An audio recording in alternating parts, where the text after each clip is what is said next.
Examine if the point -1 to -5 is in acute angle or obtuse angle between the planes. This x plus y minus z plus 3 equals to 0 and 2x plus y minus 3z minus 7 5 equals to 0. Okay now focus here. मैं दो चीजें यहाँ पे observe करता हूँ कि इस plane में ये तो सही है, यहाँ पे कांस्टेंट टर्म पॉजिटिव है, इसे इसी फॉर्म में मैनेज करता हूँ, -z + 3 = 0। यहाँ मैंने ये ऑब्जर्व किया कि ये कांस्टेंट टर्म पॉजिटिव हो एंड इसमें माइनस का मल्टीप्लाई किया जिससे मैं कांस्टेंट टर्म पॉजिटिव बना पाऊँ, और 2x plus Y minus 3z -5 = 0 था, गलती हो गई, इसे प्लस किया, यहाँ माइनस कर दिया और ये माइनस कर दिया। ओके, मैंने दोनों प्लेन्स को उस फॉर्म में अरेंज कर दिया जहां पर कांस्टेंट टर्म क्या है, पॉजिटिव है। नाउ फोकस हियर, मैंने कैलकुलेट किया कि मैं क्या कैलकुलेट करता हूँ एक्यूट और ऑब्ट्यूज एंगल निकालने के लिए। A1 A2 plus B1 B2 plus C1 C2, ये मैंने बताया है कि when constant terms are positive C1 C2, इसे कैलकुलेट किया तो ये मेरे पास कितना आ रहा है, -2 आया, -1 आया और -3 आया। वेरी गुड, तो ये निगेटिव आ गया। तो रूल क्या कहता था, रूल बताता था कि अगर ये पॉजिटिव होगा तो पॉजिटिव साइन क्या देगा, अगर ये पॉजिटिव होगा तो पॉजिटिव साइन क्या देगा, एक्यूट ऑब्ट्यूज देगा, और नेगेटिव साइन एंगुलर बाइसेक्टर का क्या देगा, एक्यूट देगा। सही है।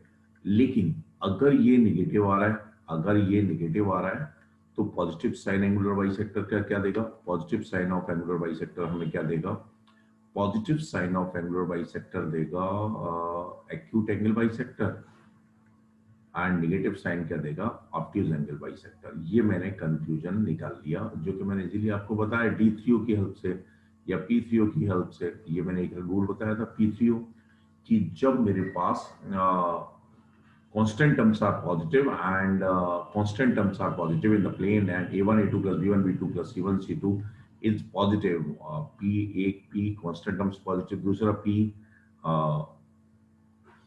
angular by A1 A2 plus B1 B2 plus C1 C2 is positive, then positive sign of angular bisector gives us obtuse angle bisector।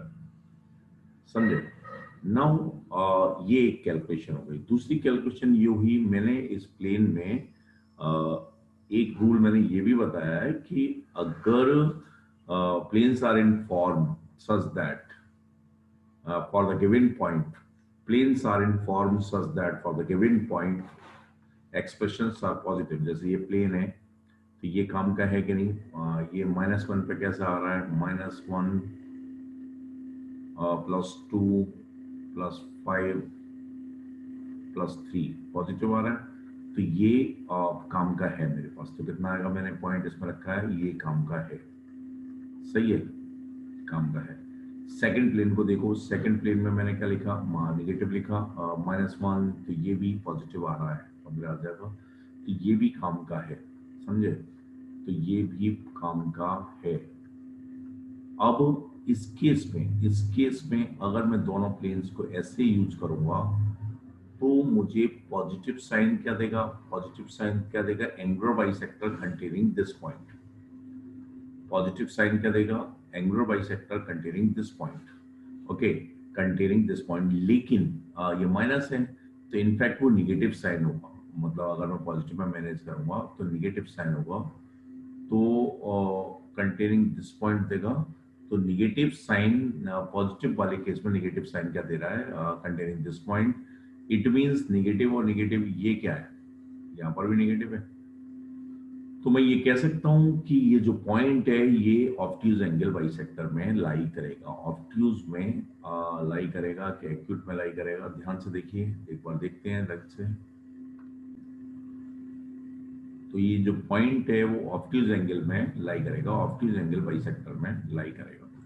तो ये सब मैंने आपको बताया है, और ये हो सकता है कि ये क्लिक नहीं कर रहा हो, लेकिन जब तक ये रिजल्ट आपको नहीं मालूम होंगे कि how we get the obtuse angle bisector, how we get the acute angle bisector, तब तक इसे अंडरस्टैंड करना मुश्किल है। मैं दोबारा से रिपीट करता हूँ कि प्लेन्स आर, जैसे दो रिजल्ट हैं, एक तो P3O है जो हमें ध्यान रखना चाहिए। P3O का मतलब ये है कि if planes are informed such that constant terms are positive, then positive, in case when A1 A2 plus B1 B2 plus C1 C2 is positive, then positive sign of angular bisector gives us obtuse angle bisector। ये मुझे ध्यान रखना चाहिए, obtuse angle bisector। Okay, तो यहाँ से पहले मैंने ये डिसाइड किया कि एंगल बाइसेक्टर का जो नेगेटिव पार्ट है, जो साइन आता है वो एक ऑप्टिज में लाई करेगा, ऑप्टिज एंगल बाइसेक्टर होगा। यहाँ से planes are informed for the given point, if the planes are informed for the given point, expressions are positive, then positive sign gives us the angular bisector containing that point। Okay, तो वहां से मेरे पास finally जब मैंने conclude किया तो मेरे पास ये आ गया कि जो ये जो पॉइंट है वो ऑप्टिक एंगल में लाई करेगा। ओके, तो ये प्रॉब्लम अच्छा प्रॉब्लम है, लेकिन इसका सॉल्यूशन समझने के लिए भी जरूरी है कि जो कंसेप्ट हैं, डिटेलिंग रिजल्ट्स हैं जो बताए गए हैं आपको, वो आपको तैयार होने चाहिए। उसको रिवाइज करिए, तभी आप उसे कर पाएंगे या समझ पाएंगे। ओके।